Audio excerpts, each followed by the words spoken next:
देखिए एक क्यों भाई प्रूफ करने को नहीं आते, तो ऐसे दिए हुए हैं ये, नहीं एग्ज़ाम में ही ये सब प्रूफ करने को आते हैं। ठीक है, ये पूर्वांचल 2012 का क्वेश्चन है, अब वो अवध का 2011 का है, आगरा 2013 का है, अब हर यूनिवर्सिटी में अलग लगाते हैं। सुनिए ध्यान से, अब आपको लाप्लास निकालना है कॉज हाइपरबोलिक ई टी का s upon s square minus a square, जहाँ पर एस की value mod s greater than a होता है, उससे कोई मतलब नहीं है, वो तो कंडीशन दी हुई है, क्योंकि अगर एस ग्रेटर देन ए नहीं होगा तो निगेटिव आ जाएगा ऊपर, पहली बात तो, अगर कहीं एस छोटा हो गया ए बड़ा हो गया तो पता चला कि निगेटिव आई वाली, तो इसलिए नहीं होगा, सर सावधान। अब हमको निकालना है L of cos hyperbolic a T. अब हमको याद करना पड़ेगा कि कॉज हाइपरबोलिक एक्स का फार्मूला क्या होता है। कॉज हाइपरबोलिक एक्स हमने इसको सेमेस्टर 1 में पढ़ा है, e to power x plus e to power minus x by 2, याद है, e to power x plus e to power minus x by 2, ये हाइपरबोलिक का फार्मूला होता है। तो यानी कि यहाँ क्या हो जाएगा, एल ये हो जाएगा आपका, देखो हाइपरबोलिक के साथ 80 लगा है ना, तो आएगा e to power 80 plus e to power minus 80 और बाई 2, ये हो गया। अब आपको लीनियर प्रॉपर्टी पढ़ाई गई है कि अगर बाई 2 है ना बाहर 1/2, लीनियर प्रॉपर्टी पढ़ाई गई है, हमने एक थ्योरम कराई थी आपको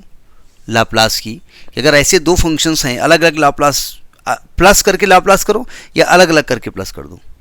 यानी इसको हम चाहें तो हाफ बाहर करेंगे एल ऑफ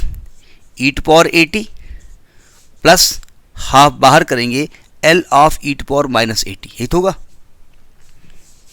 अभी थोड़ी देर पहले हमने आपको बताया है कि L of e to power 80 क्या बताया गया था,